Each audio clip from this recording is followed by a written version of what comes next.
अब हम पढ़ेंगे वंशागत एवं विविधता में जो अगला टॉपिक है क्लास 12th का वंशागत एवं विविधता में एक जीन की वंशागत है। कोई एक जीन्स है उसका क्या वंशागत है, क्या हेरिडिटी है, उसके बारे में करा। एक जीन की वंशागत अर्थात एक संकर संकरण के आधार पर मेंडल ने दो नियम दिए थे। तो एक जीन की वंशागत में जो मेंडल थे, मेंडल ने कितने नियम दिए थे? दो नियम दिए थे। पहला नियम था प्रभाविता का नियम और दूसरा नियम था पृथक्करण या विसंयोजन का नियम। अब जान लेते हैं कि प्रभाविता का नियम क्या कहता है। जब विपरीत लक्षणों वाले शुद्ध पादपों में क्रॉस कराया जाता है, विपरीत लक्षण अलग अलग लक्षण वाले के दोनों शुद्ध होना चाहिए, उनके बीच में जब क्रॉस कराया जाता है तो F1 पीढ़ी में केवल प्रभावी लक्षण ही दृष्टिगत होंगे। जैसे F1 पीढ़ी में क्या होगा, जो प्रभावी लक्षण होंगे वही दिखाई देगा, लेकिन अप्रभावी लक्षण नहीं दिखाई देंगे। ठीक है, तब यह पीढ़ी विषम युग्मजीय होती है। तब यह पीढ़ी क्या कहलाती है? विषम युग्मजीय। इसी को कहा जाता है प्रभाविता का नियम। दूसरा नियम क्या है? पृथक्करण और विसंयोजन का नियम होता क्या है? देखिए, जब F1 पीढ़ी के संकर पादपों में, संकर मतलब एक साथ मिले हुए पादप में, F1 पीढ़ी के संकर पादपों में स्वपरागण कराया जाता है तो द्वितीय पीढ़ी में पैतृक लक्षण 3 संबंध 1 का निश्चित अनुपात में पृथक हो जाता है। मतलब 3 जो होगा, जो पैतृक लक्षण होगा 3:1 का अनुपात बनेगा। ठीक है, अतः प्रत्येक युग्म के विपरीत लक्षण युग्मकों के बनते समय एक दूसरे से पृथक होकर अलग अलग युग्मक में चले जाते हैं। इसका मतलब जो 3:1 का अनुपात बन रहा है तो तीनों क्या करेंगे? अलग अलग युग्मक बनाएंगे। युग्मक मतलब जोड़ा बनाएंगे और अपना लक्षण क्या करेंगे? वहां पर प्रदर्शित करेंगे। बात समझ में आ रही है? अब दो जीनों की वंशागति, एक जीन के लिए था, अब कितना जीन के लिए है? दो जीन के लिए। दो जीनों की वंशागत किया। दो जीनों की वंशागति अर्थात द्विसंकर संकरण के आधार पर। दो जीनी वंशागत का मतलब क्या होता है? द्विसंकर संकरण के आधार मेंडल ने निम्न नियम दिए थे। पहला, स्वतंत्र अव्यूहन का नियम।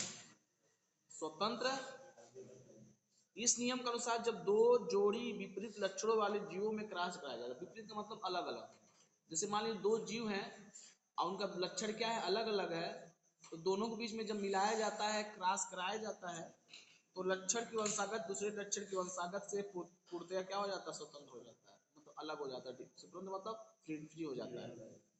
यदि मेंडल द्वारा चुने गए लक्षण एक गुणसूत्र पर स्थित होते हैं तो संलग्नता के कारण उनका स्वतंत्र रूप से अव्यूहन नहीं होता है।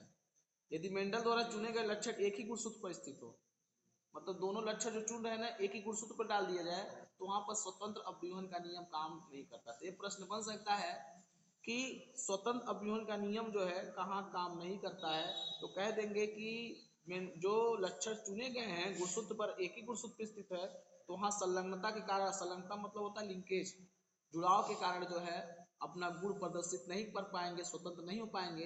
एक ही गुण को क्या करेंगे? प्रदर्शित करेंगे, स्वतंत्र नहीं हो पाएंगे।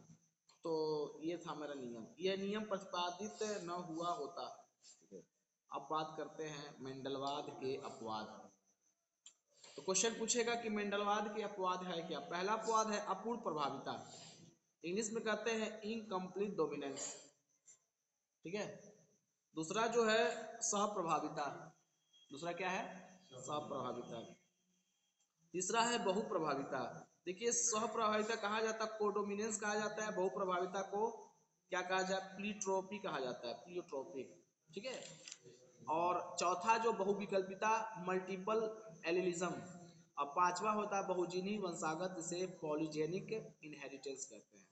इसका मतलब ये हुआ मेंडलवाद के अपवाद में 5 जो गुण हैं यही आए थे। ठीक है, अपवाद थे। अपूर्ण प्रभाविता का नियम क्या होता है? इसमें F1 पीढ़ी की संतान में कोई भी लक्षण प्रभावी अप्रभावी न होकर मध्यवर्ती परिणाम देता है। अपूर्ण का मतलब ये होता है पूरा नहीं हुआ, इनकम्प्लीट। तो जो F1 पीढ़ी में जाएंगे उसके जो संतान होंगे, उसके लक्षण होंगे प्रभावी अप्रभावी नहीं होंगे, मध्य में चला जाएगा, न प्रभावी होगा न अप्रभावी होगा, बीच में आ जाएगा, बीच का डोमिनेंस करेगा, ऐसे होता है।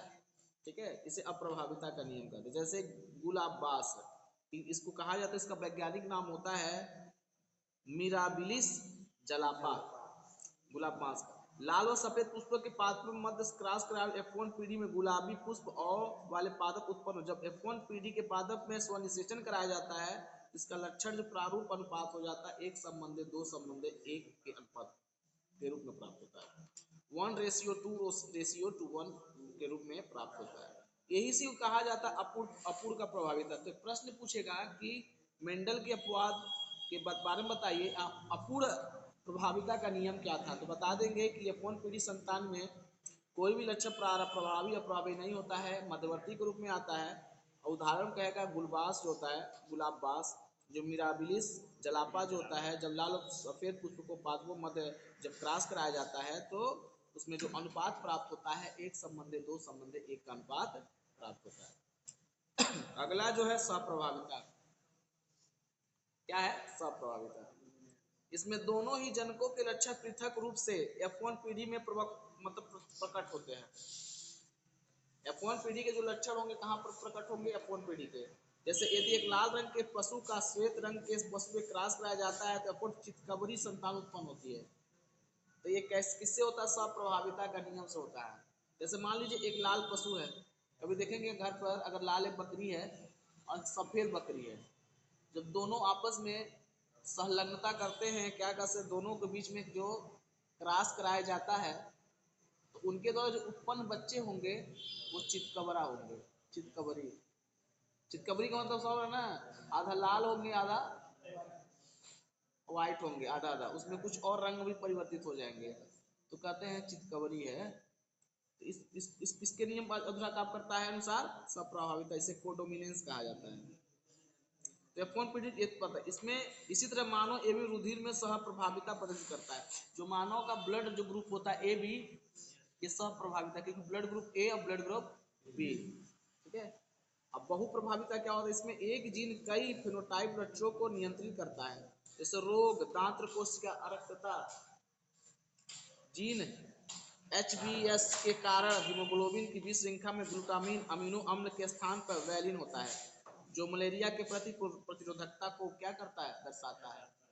तो बहुप्रभाविता जो होता है, प्लियोट्रॉपी जो होता है, इसमें बहुत सारे व्यवस्थित होते हैं, इसमें बहुत सारे रोग क्या होने की संभावना रहती है, ठीक है।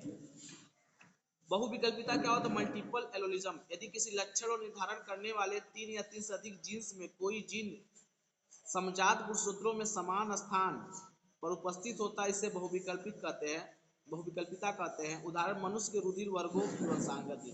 जो मनुष्य का जो रुधिर वर्ग होता है इसके अनुसार काम करता है बहुविकल्पिता के। और अंतिम में बहुजीनी वंशागति। इसमें एक लक्षण एक से अधिक जीनों द्वारा नियंत्रित होता है। गेहूं में केर्नल रंग के लिए बहुजीनी वंशागत की खोज एन हेलेन 1908 में किया था। इसमें द्वितीय पीढ़ी में 1:4:6:4:1 का अनुपात प्राप्त होता है। अगर क्वेश्चन पूछेगा यहाँ से कि मेंडलवाद के अपवाद कितने थे, तो 5 बता देना है, इसमें 2-3 लिख देना है, मेरा उत्तर हो जाएगा। ज़्यादा पूरा नहीं, पूरा लिखेंगे, पूरा बताएंगे पूरा, लेकिन लिखेंगे केवल 2, ठीक है। आखिर मिलेंगे फिर रुधिर वर्गों की वंशागति होती क्या है, थोड़ा ब्लड के बारे में पढ़ लें कैसे वंशागति होती है, फिर नेक्स्ट टॉपिक।